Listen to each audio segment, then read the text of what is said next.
Hello everyone, कैसे हैं आप सब। आई होप सो कि आप सब बहुत अच्छे होंगे और आप सब अपने बोर्ड एग्जामिनेशन की प्रिपरेशन भी एज यूजुअल फंटेस्टिक तरीके से कर रहे होंगे। मेरे प्यारे बच्चों, आज का जो हमारा लेक्चर 73 है वो as usual full fledge question के ऊपर होने वाला है, जो कि रिलेट करता है डिसोल्यूशन ऑफ पार्टनरशिप फर्म से। बेसिकली बेटा, बोर्ड एग्जाम्स में जो एक फुल फ्लैज क्वेश्चन आता है डिसोल्यूशन ऑफ पार्टनरशिप फर्म से, वो 6 मार्क्स का आता है। तो हम बिल्कुल भी अफोर्ड नहीं कर सकते कि हम अपने 6 मार्क्स लूज आउट कर दें। इसलिए मेरे बच्चे, बीते कुछ 3-4 लेक्चर से हम रेगुलरली बेटा फुल फ्लैज क्वेश्चंस की प्रैक्टिस कर रहे हैं। तो यहाँ पर भी बेटा हम फुल फ्लैज क्वेश्चंस की ही प्रैक्टिस करेंगे, जहाँ पर हम रियलाइजेशन अकाउंट, पार्टनर्स का लोन अकाउंट, पार्टनर्स का कैपिटल अकाउंट और कैसे हम कैश एंड बैंक अकाउंट बना सकते हैं डिसोल्यूशन ऑफ पार्टनरशिप फर्म में, वो हम यहाँ पर देखेंगे। तो विदाउट एनी डिले चलिए स्टार्ट करते हैं अपना आज का लेक्चर।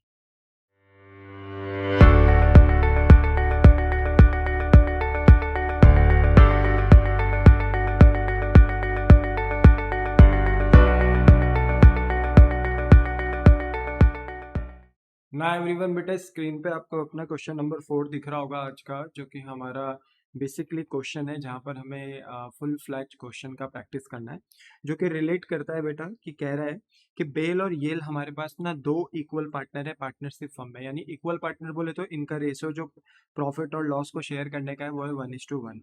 कह रहे हैं they decided to dissolve their partnership on 31 March 2016। और अब बेटा ये 31 मार्च 2016 को अपनी पार्टनरशिप फर्म क्या करना चाह रहे हैं, डिसॉल्व करना चाह रहे हैं। कह रहे हैं at which date their balance sheet stood as, और इनकी बैलेंस शीट कुछ इस तरीके से आपको अवेलेबल करा के दी गई है। लाइबिलिटी साइड में बेटा कैपिटल दी गई है, बेल की 50,000 एंड येल की 40,000, टोटल करके भाग दिया है 90,000। जनरल रिजर्व दिया है बेटा, अनडिस्ट्रीब्यूटेड प्रॉफिट है। आपको पता है इस अनडिस्ट्रीब्यूटेड प्रॉफिट का हम क्या करेंगे, हम इसे old partner in old ratio, यानी जो भी रेशो हमें क्वेश्चन में दिया है उस रेशो में हम बेटा इस जनरल रिजर्व को पार्टनर्स के बीच में डिस्ट्रीब्यूट कर देंगे। हमें बेल्स का लोन अकाउंट भी दिया है, मतलब यहाँ पर बेटा पार्टनर ने लोन दिया है पार्टनरशिप फर्म को। इट मीन्स कि पार्टनरशिप फर्म ने अगर लोन लिया है अपने पार्टनर से, तो बिजनेस के लिए वो क्या है, लायबिलिटी। तो बेल्स लोन अकाउंट दिख रहा है, पार्टनर्स लोन अकाउंट दिख रहा है बेटा यहाँ पर 3,000 रुपीज का, जो पार्टनरशिप फर्म ने लिया है अपने पार्टनर से। ठीक है, क्रेडिटर्स भी प्रोवाइडेड है बेटा आपके पास 14,000 रुपीज के।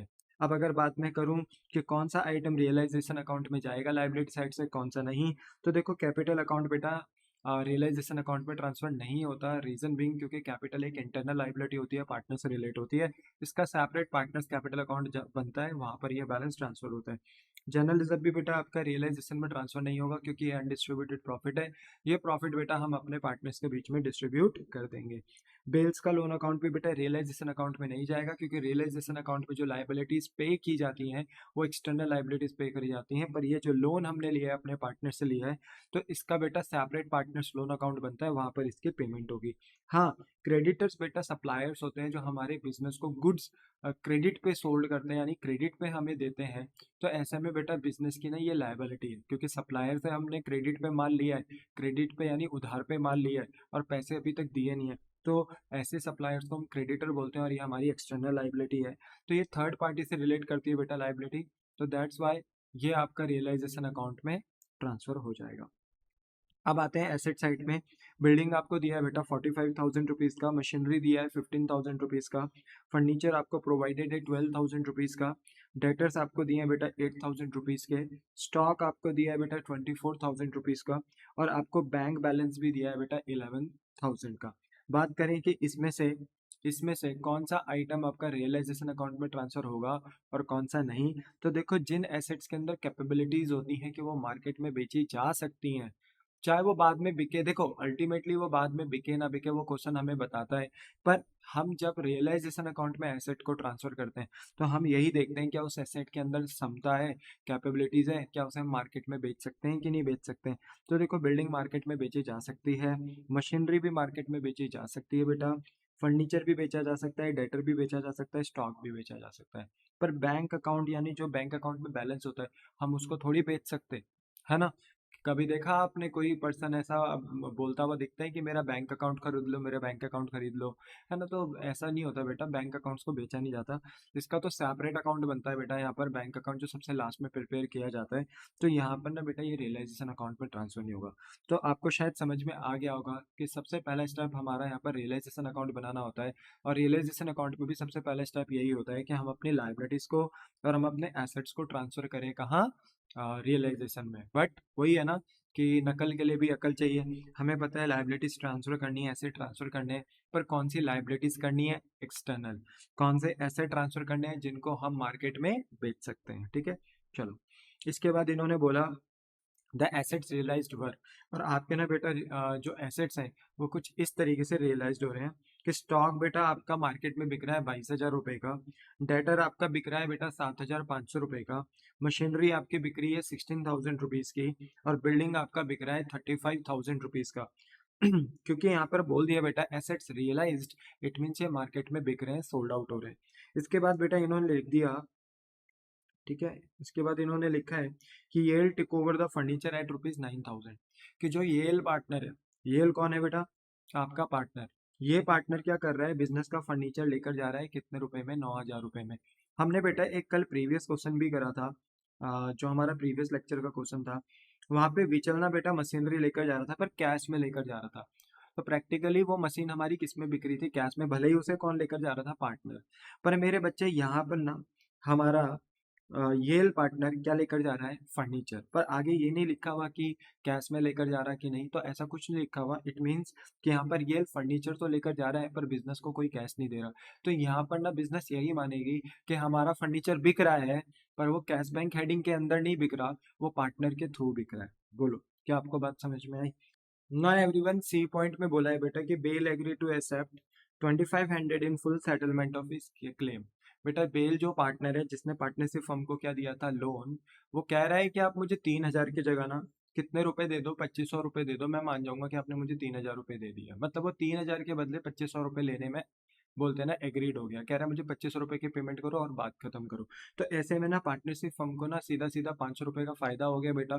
और ये फायदा ना प्रैक्टिकली हम कहाँ दिखाएंगे? रियलाइजेशन अकाउंट में। हम कहेंगे पार्टनर्स के लोन को रीपे करने में हमें 500 का फायदा हो गया। देखो, पार्टनर्स के लोन की पेमेंट ना पार्टनर्स लोन अकाउंट में करी जाएगी, सेपरेट अकाउंट बनाया जाता है बेटा, ठीक है। पर इसको पे करने से जो फायदा हो रहा है हमें 500 रुपए का, ये फायदा तो हमें कहाँ दिखाना पड़ेगा? रियलाइजेशन में। क्योंकि ये फायदा हो ही तब रहा है बेटा 500 रुपए का जब हमारा बिजनेस बंद हो रहा है। तो टेक्निकली ये फायदा कहाँ जाना चाहिए? रियलाइजेशन अकाउंट में। तो अभी जब मैं आंसर करूंगा इसका तो आप अच्छे से देखना कि कैसे मैं इस फायदे को रियलाइजेशन अकाउंट में लेकर जाऊंगा, ठीक है।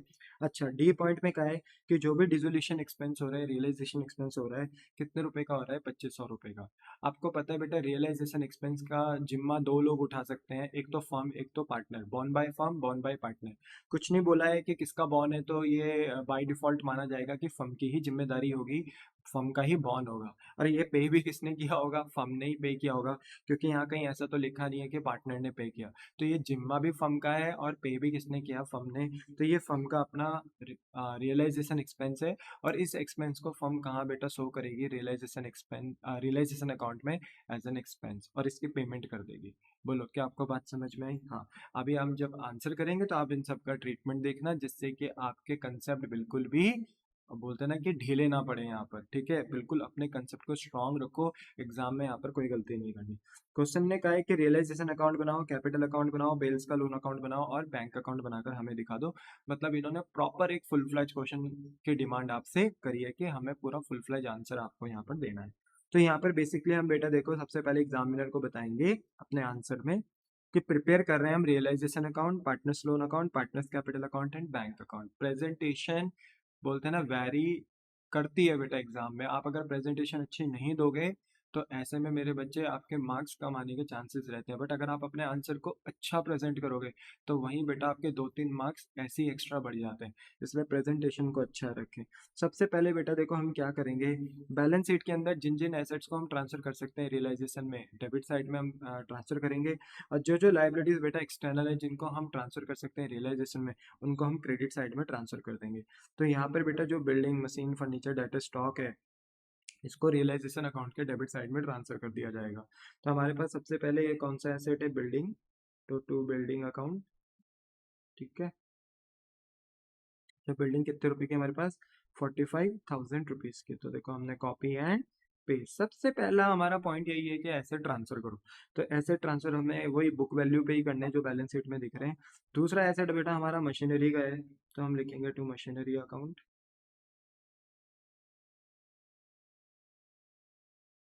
और जो हमारे पास मशीनरी है वो हमारे पास कितने रुपए की है बेटा?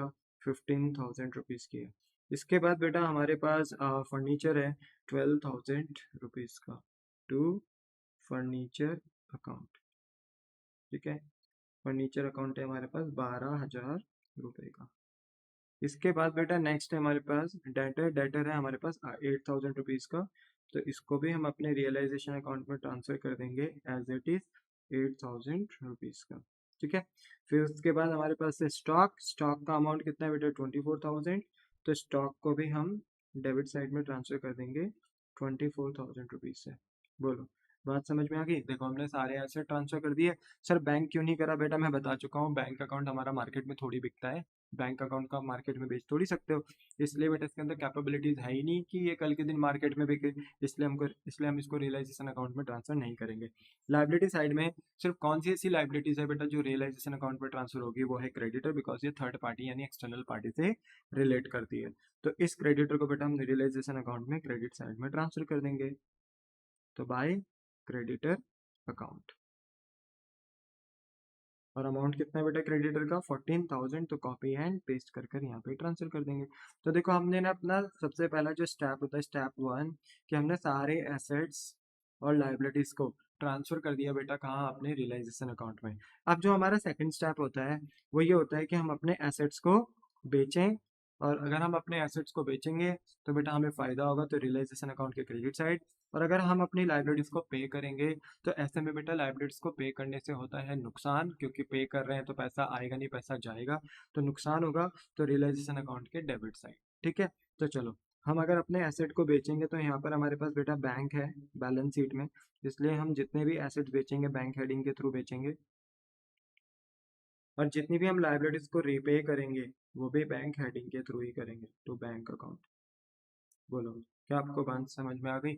चलो अब हमारे कौन कौन से एसेट बिक रहे हैं बैंक हेडिंग के थ्रू, ठीक है, और कौन कौन से एसेट हमारे पार्टनर हेडिंग के थ्रू बिक रहे हैं। तो जो पार्टनर के थ्रू बिकेंगे उन्हें सेपरेट सोल्ड करेंगे बेटा पार्टनर की हेडिंग के थ्रू। ठीक है, तो चलो हम देखते हैं सबसे पहले बिल्डिंग, है ना। देखो लाइन से आप देखते रहो कौन कौन से एसेट बिक रहे हैं और कौन से नहीं।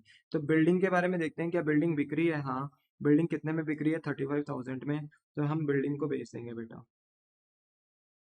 ठीक है, बिल्डिंग हम बेच देंगे 35,000 रुपीज में। इसके बाद बेटा हमारा सेकंड एसेट है मशीनरी। देखते हैं मशीनरी कितने में बिक रही है। मशीनरी हमारी 16,000 में बिक रही है।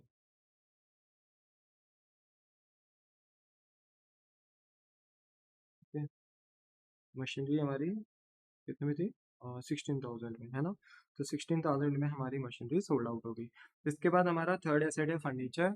तो फर्नीचर के बारे में कहीं बोला है नहीं, देखो फर्नीचर रियलाइज तो नहीं हो रही, पर बी पॉइंट में बोला है कि फर्नीचर कौन लेकर जा रहा है, ये लेकर जा रहा है। तो ठीक है फर्नीचर भी बिक रहा है, ऐसा ऐसी बात नहीं है, बट वो पार्टनर के थ्रू बिक रहा है, तो उसे हम सेपरेट हेडिंग के थ्रू बेचेंगे। ठीक है, चलो इसके बाद नेक्स्ट देखते हैं डेटर। क्या हमारे डेटर बिक रहे हैं? हाँ, तो इन्होंने कहा डेटर रियलाइज हो रहे हैं, बिक रहे हैं 7,500 रुपए के। तो डेटर से पैसे कितने मिले 7,500। ठीक है, इसके बाद बेटा हमारे पास नेक्स्ट है डेटर के बाद है हमारे पास स्टॉक, और हमारा स्टॉक भी बिक रहा है बेटा कितने रुपए का 22,000 रुपए का। तो ठीक है हम अपने स्टॉक को भी बेच देंगे 22,000 रुपीज का। ठीक है, तो बोलो बात समझ में आ गई? तो हमारी बिल्डिंग भी बिक गई बैंक के थ्रू, मशीनरी भी बिक गई बैंक के थ्रू, डाइटर भी बिक गया बैंक के थ्रू, स्टॉक भी बिक गया बैंक के थ्रू। फर्नीचर है वो पार्टनर के थ्रू बेचा जाएगा। ठीक है, अच्छा कोई अनरिकॉर्डेड एसेट है? तो देखो हमने पूरा क्वेश्चन पढ़ लिया, कोई अनरिकॉर्डेड एसेट यहाँ पर नहीं है जो बिक रहा हो। अगर कोई अनरिकॉर्डेड एसेट होता और रियलाइज हो रहा होता तो उसे मैं बैंक हेडिंग के अंदर ही बेच रहा होता, पर है नहीं कोई अनरिकॉर्डेड एसेट जो रियलाइज हो रहा हो, इसलिए बस बेटा हमारे सारे के सारे जो एसेट रियलाइज्ड हो रहे थे वो यहाँ पर बिक गए। तो हम इसका टोटल करेंगे 35,000, 16,000, 7,500 एंड 22,000। तो ये टोटल करके आ रहा है बेटा 80,500। तो देखो हमारे सारे एसेट्स रियलाइज्ड हो गए। एक एसेट हमारा फर्नीचर था, बट वो किसके थ्रू बिक रहा है बेटा पार्टनर के थ्रू, तो हम उसे पार्टनर के थ्रू बेच देंगे। चलो मैं इसे ग्रीन कलर से लिख देता हूँ बाय। कौन लेकर जा रहा है बेटा इसे? येल। तो हम लिखेंगे हमने इसे किस पार्टनर के थ्रू बेचा, बाय येल कैपिटल अकाउंट। ठीक है, येल की कैपिटल अकाउंट के थ्रू बेचा, और ब्रैकेट में लिख देंगे क्या लेकर जा रहा है? फर्नीचर। ठीक है, तो हम लिख देंगे furniture took over. Furniture took over, taken over, जो लिखना है बेटा आप लिख सकते हो। मैंने लिख दिया फर्नीचर टुक ओवर। कितने रुपए का लेकर जा रहा है बेटा ये फर्नीचर? ये फर्नीचर लेकर जा रहा है बेटा आपका 9,000 रुपीज में। तो आपको यहाँ पर अपना फर्नीचर पार्टनर के थ्रू भेज देना है 9,000 रुपीज में। बोलो क्लियर हो गई आपको बात? हाँ। अब आते हैं, देखो हमारे सारे एसेट्स बिक गए, सारे एसेट्स बिक गए। देखो हमारे कुछ एसेट्स हमारे बैंक हेडिंग के थ्रू बिके जो रियलाइज हुए, और कुछ हमारे एसेट किसके थ्रू बिके बेटा? पार्टनर के थ्रू, जैसे कि फर्नीचर। ठीक है, तो हमारे सारे एसेट्स का काम हो चुका है। अब बचा बेटा हमारे पास क्रेडिटर। तो यहाँ पर क्रेडिटर की क्या बात बोली गई है? तो देखो क्रेडिटर के ऊपर यहाँ पर कुछ बोला ही नहीं गया है कि क्रेडिटर को कितना पे करना है। तो जब क्रेडिटर के लिए कोई इन्फॉर्मेशन ही नहीं दे रखी है, तो हम क्रेडिटर को बेटा फुल अमाउंट पे कर देंगे। आपको याद है ना, अगर हमारे लाइबिलिटी के बारे में कोई जानकारी नहीं दी है कि हमने उस लाइबिलिटी को पे किया है कि नहीं किया है, तो वे एज्यूम कि हम अपनी उस लाइबिलिटी को पूरा फुल अमाउंट से पे कर रहे होंगे। तो क्रेडिटर को बेटा हम यहाँ पे ना 14,000 से रीपे कर देंगे, और ऐसे में बिजनेस का एक्सपेंस होगा तो यहाँ डेबिट साइड में आपको अपना क्रेडिटर जो पे किया वो आपने यहाँ डेबिट साइड में शो कर दिया। अब बेटा देखो इन्फॉर्मेशन में बोला था कि डिसोल्यूशन एक्सपेंस भी हो रहा है 2500 का। तो डिसोल्यूशन एक्सपेंस हो रहा है 2500 का, तो ये बॉर्न बाय फर्म ही है और पेड बाय भी फर्म ही है। तो ये फर्म का खर्चा है, और फर्म इसको ना बेटा अपना रियलाइजेशन अकाउंट में एक्सपेंस दिखाएगी और पे कर देगी। तो टू बैंक हेडिंग के अंदर ही बेटा हम यहाँ पे लिखेंगे रियलाइजेशन एक्सपेंस। ठीक है, और हमने रियलाइजेशन एक्सपेंस कितना पे कर दिया? 2500 रुपये पे कर दिया। तो टोटल करेंगे तो देखो और कोई लाइबिलिटी तो है नहीं, पूरे क्वेश्चन में देख लिया हमने कि कोई अनरिकॉर्डेड लाइबिलिटी भी नहीं है ना? ऐसा कहीं लिखा नहीं है कि कोई अनरिकॉर्डेड लाइबिलिटी है जिसे पहले कभी रिकॉर्ड नहीं किया एंड नाउ आप उसे पे कर रहे हैं। अगर ऐसा होता बेटा तो मैं यहाँ पे कर देता अनरिकॉर्डेड लाइबिलिटी को भी, जिसको हमने पहले कभी बैलेंस शीट में एज अ लाइबिलिटी रिकॉर्ड नहीं किया, बट आज पे कर रहे हैं। तो पे करते तो हम यहाँ लिख देते हैं, पर ऐसी कोई लाइबिलिटी है नहीं। ठीक है, तो ऐसी कोई लाइबिलिटी है नहीं, तो हम इसका टोटल करेंगे तो ये आएगा 16,500। ठीक है, तो देखो सारे ही पॉइंट कर दिए हैं, बस ये एक बेल वाला पॉइंट हमारा रह गया। ओके, ये बेल वाला पॉइंट हमारा रह गया कि हम बेल को उसके लोन के प्रति कितना पे कर रहे हैं? 2500 रुपये।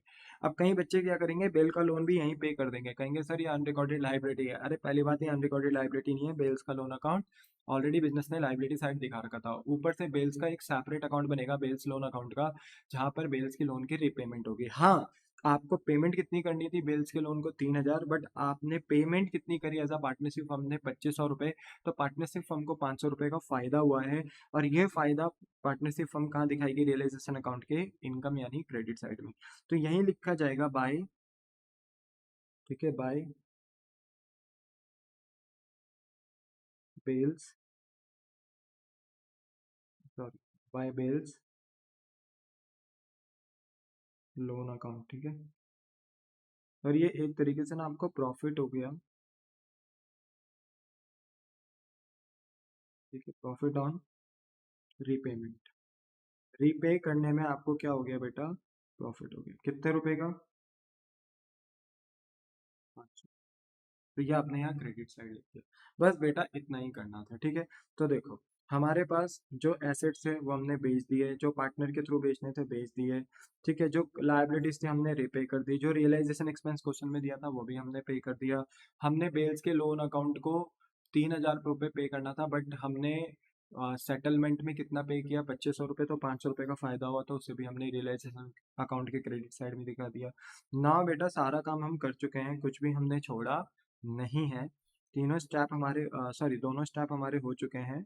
ठीक है, हमने अपने एसेट्स और लाइबिलिटी को ट्रांसफर किया, एंड एसेट्स और लाइबिलिटीज को फिर हमने सोल्ड आउट और रिपे भी कर दिया ना। मेरे बच्चे अब हमें ये देखना है कि कौन सी साइड बड़ी है।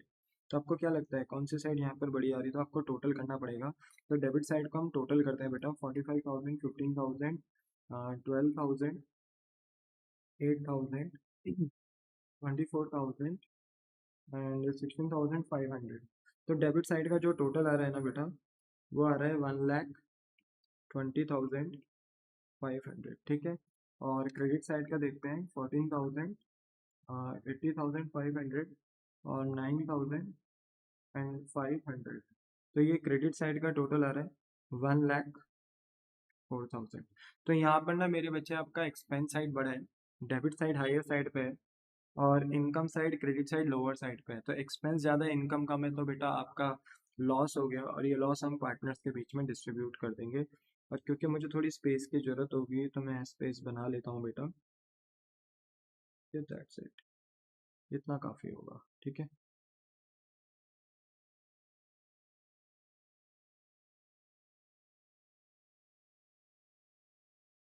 तो बताइए, हम ये लॉस किसके बीच में बांट देंगे? By loss transfer to partners capital account, ठीक है, पार्टनर्स कैपिटल अकाउंट, ठीक है। तो ये लॉस हम पार्टनर्स के कैपिटल अकाउंट के बीच में ट्रांसफर कर देंगे बेटा, और पार्टनर्स का जो लॉस आएगा ना बेटा रियलाइजेशन में, वो क्रेडिट साइड में आएगा, क्योंकि expense side debit side higher है और क्रेडिट साइड लोअर साइड पे है, तो बैलेंस कहाँ बचेगा? क्रेडिट साइड में, बट इसको हम अपना लॉस मानेंगे। और ये लॉस हम किसके बीच में बांट देंगे? हमारे पास पार्टनर है दो, बेल और येल, तो इनके बीच में बांट देंगे बेटा, बेल और येल। अच्छा, लॉस कैसे निकालेंगे आप आराम से 1,20,500 में से लेस करेंगे 1,04,000, ठीक है। तो 1,20,500 में से माइनस करेंगे 1,04,000, तो ये आएगा आपके पास 16,500, और 16,500 का लॉस बेटा अगर आप दोनों के बीच में बांटोगे तो प्रॉफिट शेयरिंग रेशो के भी अकॉर्डिंग बांटोगे, तो प्रॉफिट शेयरिंग रेशो क्या है? इक्वल, यानी 1:1, तो 1:1 है तो 1/2, 1/2, हाफ एंड हाफ, तो बस 16,500 का हाफ निकाल लो, तो ये आएगा बेटा 8,250, और ये आएगा 8,250, टोटल करके बाहर लिख देंगे, टोटल लॉस आया 16,500। ना अब आपको पता है बेटा कि यहाँ पर आपकी डेबिट साइड हायर साइड पे थी, तो जो डेबिट का टोटल होगा वही क्रेडिट का भी टोटल हो जाएगा, ठीक है। तो 1,20,500 डेबिट का टोटल था हायर साइड पे, तो क्रेडिट का टोटल भी 1,20,500 हो जाएगा। तो बताओ, क्या आपको ये बात समझ में आई? तो देखो, पहला स्टेप एसेट्स और लायबिलिटी को ट्रांसफर करना, दूसरा स्टेप अपने एसेट्स और लायबिलिटी को बेचना और रिपे करना, स्टेप नंबर 2, ठीक है। एक नई चीज बस निकल कर आई कि हमने बेल के लोन अकाउंट को कम में सेटलमेंट कर दिया, तो उससे फायदा हुआ, तो वो फायदा भी यहाँ आ गया, ये एक नई चीज थी, इसलिए मैंने आपको ये क्वेश्चन कराया, ठीक है।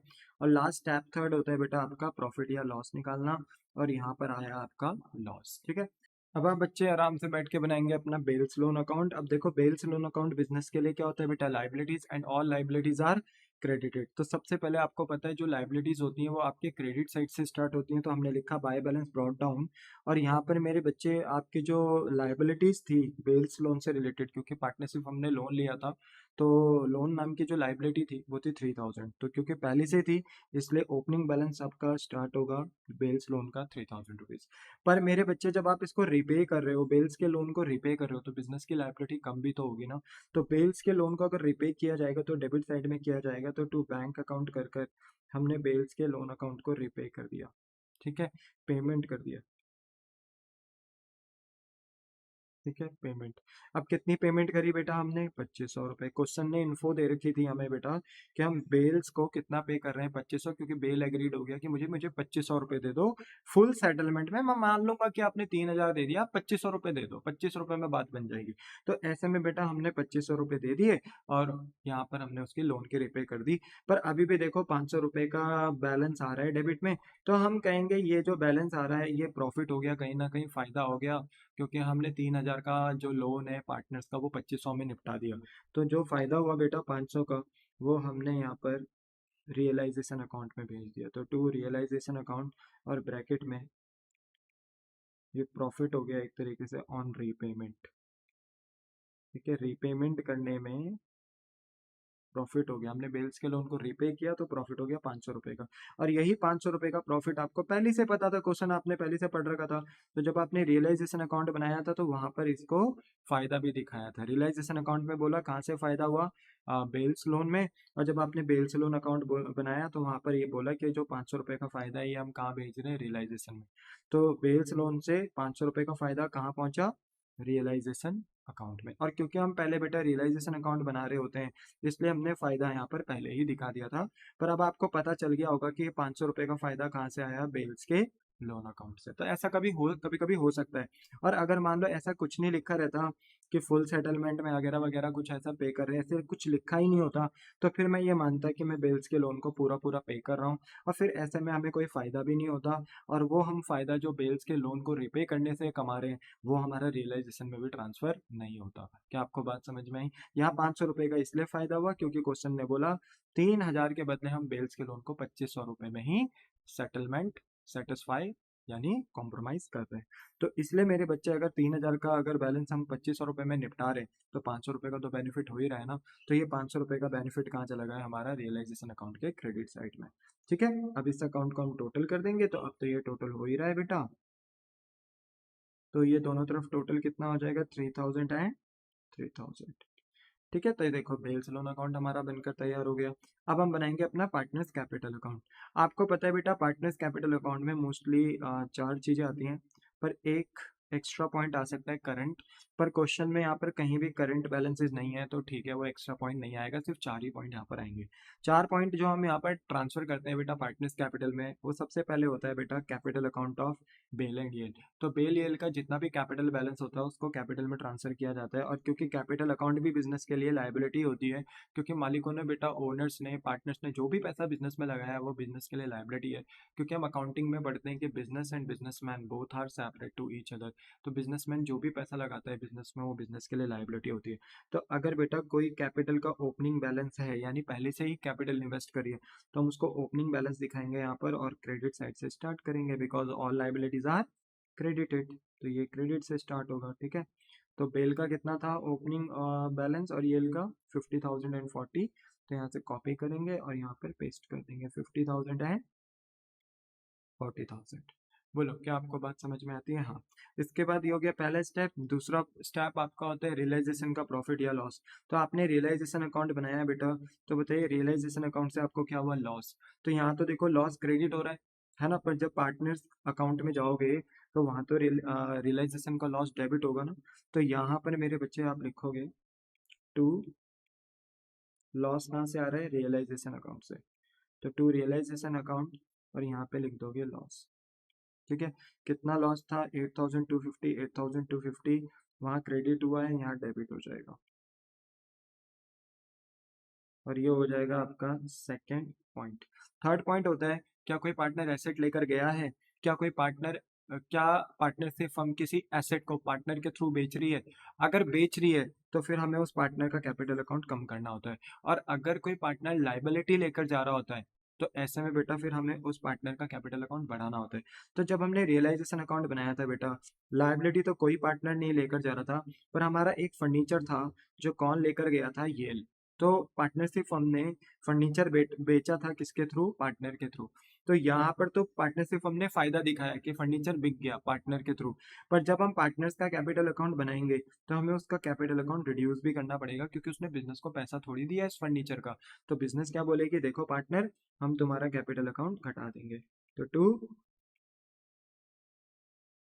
रियलाइजेशन अकाउंट, क्योंकि रियलाइजेशन अकाउंट का ही बोलते हैं ना कि जो एसेट है, जो रियलाइजेशन अकाउंट में एसेट आया था, उसी एसेट को तो पार्टनर लेकर जा रहा था, तो प्रैक्टिकली रियलाइजेशन अकाउंट से ही इसका ट्रांजेक्शन होगा। तो टू रियलाइजेशन अकाउंट करके ब्रैकेट में हम लिख देंगे फर्नीचर टुक ओवर।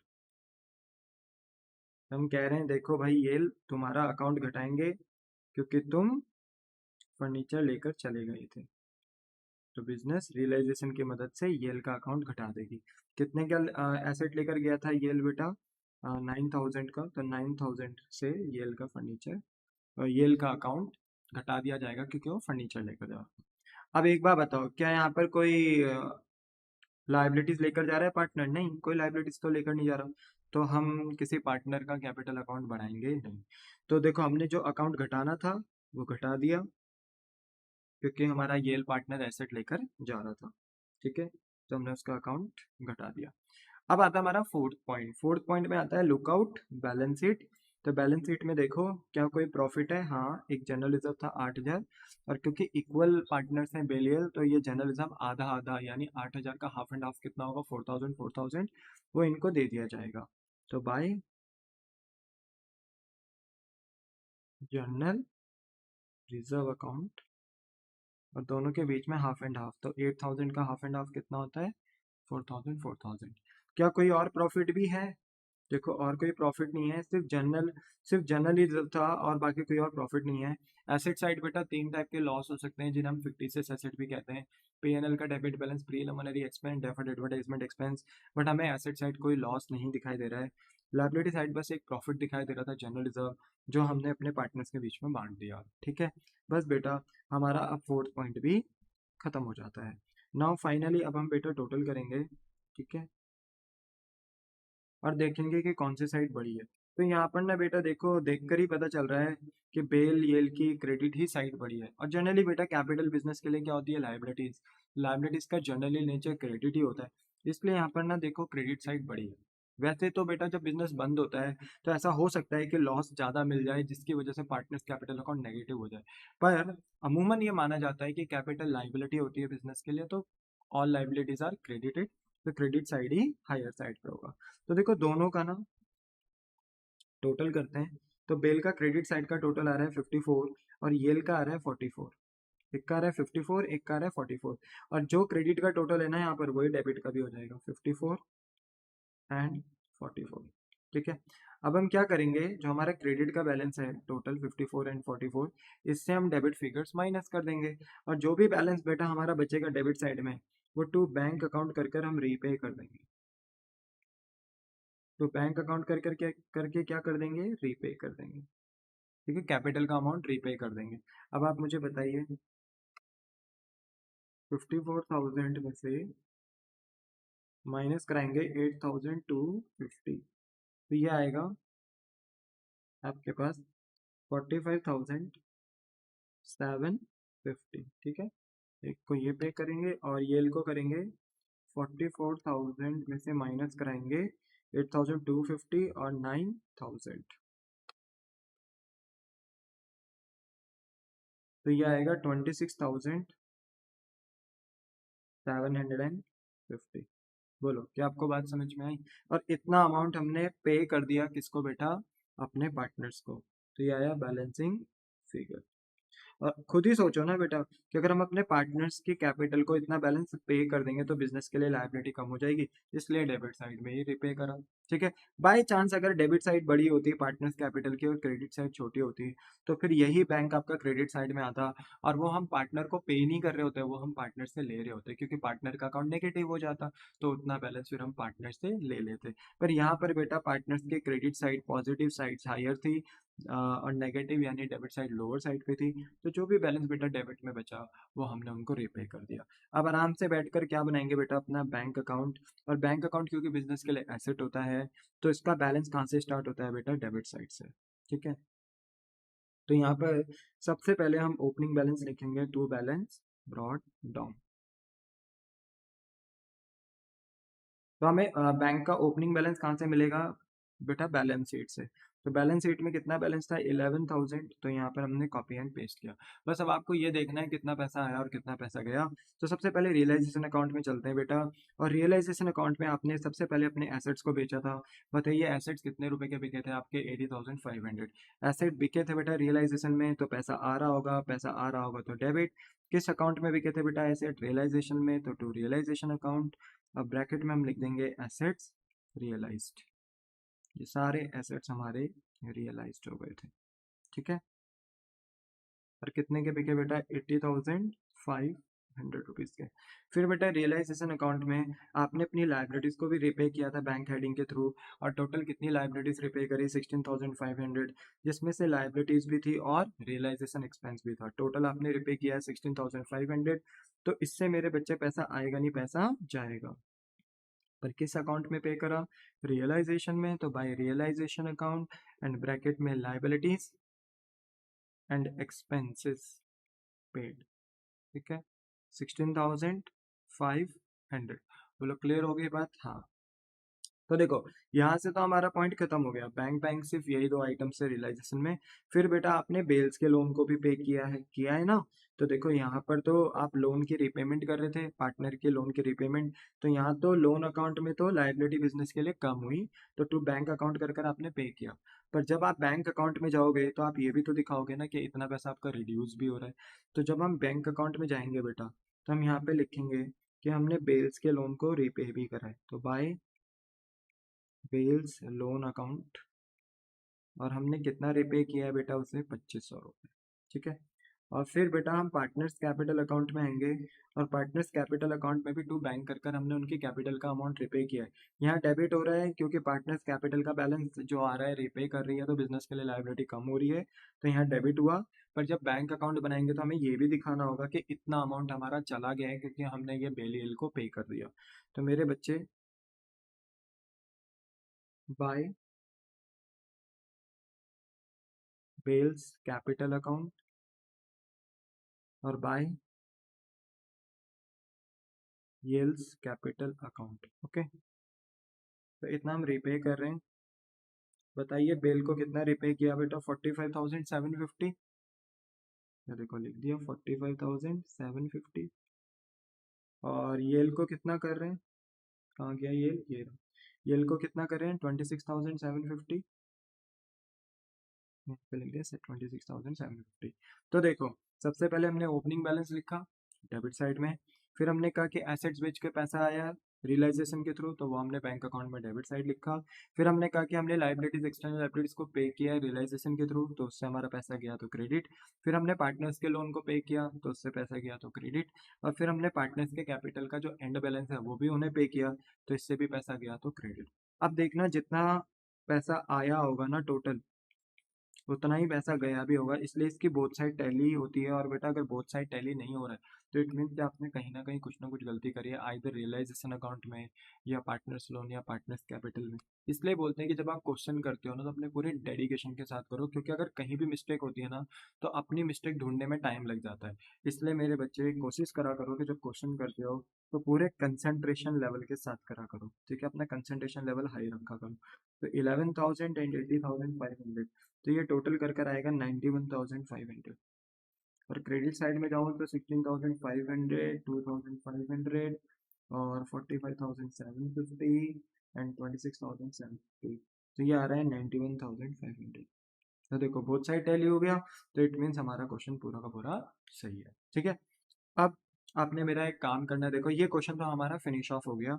इसमें हमें कोई प्रॉब्लम नहीं हुई क्योंकि हमने अपने कंसंट्रेशन लेवल को अच्छा रखा, कंसेप्ट क्लियरिटी हमारी बहुत अच्छी थी, इसलिए हमारा ये क्वेश्चन अच्छे से हो गया। तो वही मैं चाहता हूँ कि आपका भी कंसेप्ट क्लियरिटी और कंसंट्रेशन अच्छा हो एग्जाम में। ठीक है, तो उसके लिए आपको प्रैक्टिस करनी पड़ेगी, बार बार क्वेश्चन लगाने पड़ेंगे और रिविजन करना पड़ेगा। ठीक है, चलो। तो क्वेश्चन नंबर 4 हो गया बेटा। इसके बाद हमारे पास है क्वेश्चन नंबर 6। सर 5th का आ गया बेटा। मैं ना देखो, जो क्वेश्चन अच्छे अच्छे होते हैं ना वो मैं यहाँ पर लेकर आ जाता हूँ, तो सीरियल नंबर पे ध्यान मत रखा करो। बाकी जब आप अपनी नोट मेकिंग कर रहे होते हो तो वहां पर आप अपने क्वेश्चन को सीरियल नंबर वाइज दे दो, मेरे क्वेश्चन के सीरियल वाइज में मत जाया करो। ठीक है, ऐसे तो आप कहोगे 5 कहाँ गया। तो 5 भी था बेटा, पर मैंने मटीरियल से जो क्वेश्चन लिया है यहाँ पर वो सारे वही लिए हैं बेटा जो इंपॉर्टेंट है बोर्ड एग्जाम्स के लिए। ठीक है, तो ये क्वेश्चन नंबर 6 है, इसको आपको होमवर्क से करना है। शर्मा वर्मा गुप्ता बेटा 3 पार्टनर है, इनका प्रॉफिट शेयरिंग रेशो 3:2:1 दे रखा है। बैलेंस शीट आपको यहाँ पर दे रखी है जो कि इस तरीके से है। कह रहे हैं सन्ड्री क्रेडिटर आपके पास है 21,500 के। आपके पास लोन है 21,500 का। अच्छा ये बताओ, लोन है तो ये लोन क्या पार्टनर से लिया हुआ लोन है कि किसी बैंक से लिया हुआ लोन है। तो ये सिंपल लोन लिखा है तो मतलब ये किसी बैंक वगैरह से ही लोन लिया होगा। ठीक है, यानी एक्सटर्नल लाइबिलिटी है। फिर उसके बाद बेटा शर्मा की कैपिटल, वर्मा की कैपिटल और गुप्ता की कैपिटल दी है। बताओ रियलाइजेशन अकाउंट अगर आप बनाओगे यहाँ पर तो लाइबिलिटी साइड से कौन सी लाइबिलिटी रियलाइजेशन में ट्रांसफर करोगे। सर एक तो सन्ड्री क्रेडिटर और एक लोन, क्योंकि सन्ड्री क्रेडिटर थर्ड पार्टी से रिलेट करता है और लोन जो है ये भी एक्सटर्नल है, क्योंकि यहाँ पार्टनर्स लोन नहीं लिखा हुआ जो कि एक सेपरेट अकाउंट बने। जैसे अभी हमने बेल्स का लोन अकाउंट बनाया, सेपरेट बनाया ना क्योंकि वो पार्टनर लोन था, उसका सेपरेट हेडिंग होता है।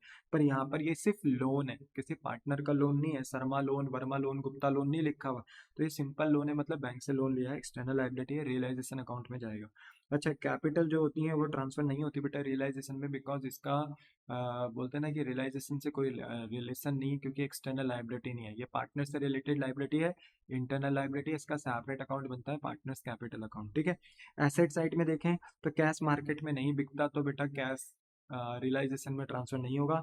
स्टॉक बिकता है, डेटर बिकता है, फर्नीचर बिकता है, मशीनरी बिकता है, तो आप इसको अपने रियलाइजेशन अकाउंट में ट्रांसफर कर सकते हो। फिर क्या है, फर्म डिसॉल्व हो रही है 1 अप्रैल 2016 को। फिक्स एसेट जो है बेटा, यानी फर्नीचर और मशीनरी दोनों को मिला के इन्होंने बता दिया कि ये रियलाइज हो रहे हैं कितने रुपए के, 2000 रुपए। मतलब ये नहीं बताया फर्नीचर मशीनरी अलग अलग नहीं बताया कितने के रियलाइज हो रहे हैं, तो एक साथ बता दिया कि कितने के रियलाइज हो रहे हैं, 2000 रुपए के। इट मीन जब आप रियलाइजेशन अकाउंट में क्रेडिट साइड में जब आप लिखेंगे ना बाय बैंक हेडिंग के अंदर, तो यहाँ पर आप लिख देंगे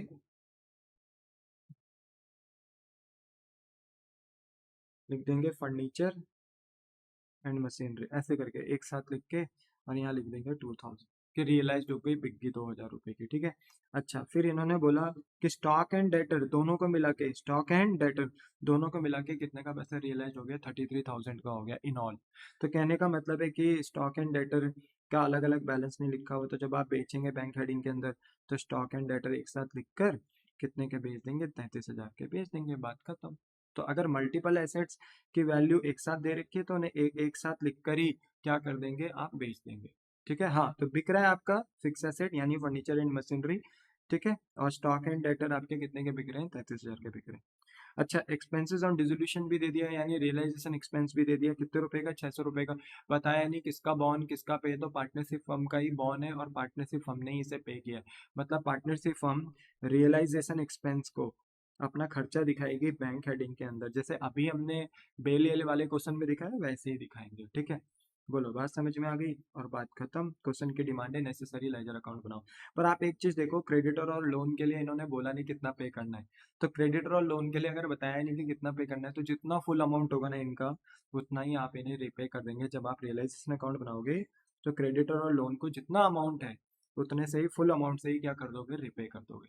फिर उसके बाद अपना निकालोगे कितना प्रॉफिट और कितना लॉस, ये तो आप निकाल ही लोगे। ठीक है, हो गया। फिर उसके बाद बेटा यहाँ पे देखो, पार्टनर्स का लोन अकाउंट नहीं बनेगा, क्योंकि किसी पार्टनर ने लोन अकाउंट, जो सॉरी किसी पार्टनर ने पार्टनरशिप हमको लोन नहीं दिया, तो लोन अकाउंट नहीं बनेगा। पर पार्टनर्स कैपिटल अकाउंट बनाएंगे, और पार्टनर्स कैपिटल अकाउंट में वही देखेंगे 4 चीजें, एक एक्स्ट्रा आता है कभी कभी करंट, पर यहाँ पर करंट है नहीं, तो करंट को इग्नोर कर देंगे। ठीक है, तो यहाँ पर आप सिंपल अपना पार्टनर्स कैपिटल अकाउंट बनाएंगे, 4 चीजें डालेंगे। सबसे पहले ओपनिंग कैपिटल, सेकंड पॉइंट में आप क्या डालेंगे, रियलाइजेशन का प्रॉफिट या लॉस जो आप निकाल लोगे। ठीक है, ऐसा मैं उम्मीद करता हूँ। थर्ड पॉइंट पे मेरे बच्चे आपने क्या करना है, देखना है कोई पार्टनर एसेट या लाइबिलिटी तो नहीं लेकर जा रहा, और इस क्वेश्चन में बेटा कोई भी पार्टनर एसेट और लाइबिलिटी लेकर नहीं जा रहा, तो हम किसी भी पार्टनर का अकाउंट नहीं घटाएंगे क्योंकि कोई पार्टनर एसेट लेकर नहीं गया, किसी भी पार्टनर का अकाउंट नहीं बढ़ाएंगे क्योंकि कोई पार्टनर लाइबिलिटी लेकर नहीं गया। ठीक है, फोर्थ पॉइंट में होता है लुकआउट बैलेंस शीट, देखो कोई प्रॉफिट लॉस तो नहीं, तो लाइबिलिटी साइड में बेटा कोई प्रॉफिट नहीं है, like general reserve, PNL, workman compensation reserve, IFR नहीं है, तो हम कोई भी प्रॉफिट पार्टनर को नहीं देंगे, यहाँ से है ही नहीं तो। और एसेट साइड लॉस होते हैं बेटा फिक्टिशियस एसेट, पीएनएल का debit balance, preliminary expense, debit advertisement expense, तो वो भी नहीं है, तो वो भी आप यहाँ पर लॉस नहीं दे सकते। प्रॉफिट होता क्रेडिट साइड में देते, लॉस होता डेबिट साइड में देते, प्रॉफिट शेयरिंग रेशो में बैठाई नहीं तो क्या दोगे। तो बस उसके बाद आप अपना बैलेंस चेक करोगे, क्रेडिट साइड बड़ी है या डेबिट साइड। अब देखना यहाँ क्रेडिट ही साइड बड़ी होगी वैसे, तो क्रेडिट साइड बड़ी होगी, डेबिट साइड छोटी होगी, तो जो बैलेंस आएगा वो आप यहाँ पे कर देंगे। और फिर उसके बाद आप लास्ट में अपना बनाएंगे कैश अकाउंट, याद रखना बैंक नहीं, क्योंकि यहाँ बैंक नहीं है बैलेंस शीट में, यहाँ बैलेंस शीट में क्या है, कैश अकाउंट। तो आराम से ना ये क्वेश्चन आप कर सकते हो, तो इसको कर कर लेकर आना। वैसे जब मैं नेक्स्ट लेक्चर आपको दूंगा तो इसका आंसर आपको बता दूंगा, पर स्टिल आप इसका आंसर कर कर लेकर आना। ठीक है, बोलो बात समझ में आ गई, द आंसर इज यस। तो इसी के साथ में मेरे बच्चे, मैं अपना आज का जो लेक्चर है वो फिनिश करता हूँ। तो आज की क्लास में बेटा हमने बेलियल वाला क्वेश्चन करा, आप चाहें तो ये क्वेश्चन क्या कर लो बेटा, नोट डाउन कर लो। ठीक है, वीडियो पॉज कर कर इसको नोट डाउन कर लो, और अपना आंसर भी है ना जो, वो भी नोट डाउन कर लो। ठीक है, ये रियलाइजेशन अकाउंट है, तो इसको आप कॉपी कर लो। फिर ये बेल्स लोन और पार्टनर्स कैपिटल अकाउंट है, इसको भी आप कॉपी कर लो। ठीक है, और इसके बाद फिर लास्ट में आपने बैंक अकाउंट बनाया, इसको भी आप कॉपी कर लो। ठीक है, और अगर आपने ये कॉपी कर लिया हो तो फिर जो नेक्स्ट क्वेश्चन है, जो होमवर्क है आपका, इसको भी आप कॉपी कर लो। ठीक है, वीडियो पॉज करो और कॉपी कर लो। ठीक है, तो आई होप सो कि आपको टॉपिक सारा बेटा समझ में आ गया होगा, आई होप सो। ठीक है, और हो सके तो बेटा इस वीडियो को जैसा लाइक शेयर एंड सब्सक्राइब करें अपने फ्रेंड्स के बीच में, अपने क्लासमेट्स के बीच में। ठीक है, तो मिलता हूँ मैं बेटा आपको नेक्स्ट लेक्चर में। एज यूजुअल बेटा प्रैक्टिस सेशन होगा, कम से कम 5-6 लेक्चर्स होंगे। 3-4 तो मैं दे चुका हूँ, 1-2 लेक्चर और दूंगा आपको बेटा न्यूमेरिकल सेक्शन पे, जिससे कि बोर्ड एग्जाम्स में ना आप ये फुल फ्लैज क्वेश्चन बिल्कुल भी गलत ना करो। ठीक है, तो चलिए मेरे बच्चे, मिलता हूँ मैं अब आपको नेक्स्ट क्लास में। टाटा बाय बाय, सही होना रहा।